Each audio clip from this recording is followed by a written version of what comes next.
ঘরে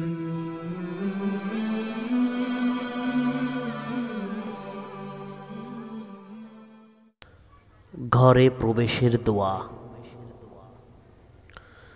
বিসমিল্লাহি ওয়ালাজনা ওয়া বিসমিল্লাহি খরাজনা ওয়া আলাল্লাহি রাব্বিনা তাওয়াক্কালনা। আল্লাহর নামে আমরা প্রবেশ করলাম, আল্লাহর নামেই আমরা বের হলাম এবং আমাদের রব আল্লাহর উপরই আমরা ভরসা করলাম। অতঃপর ঘরের লোকজনকে সালাম দিবে।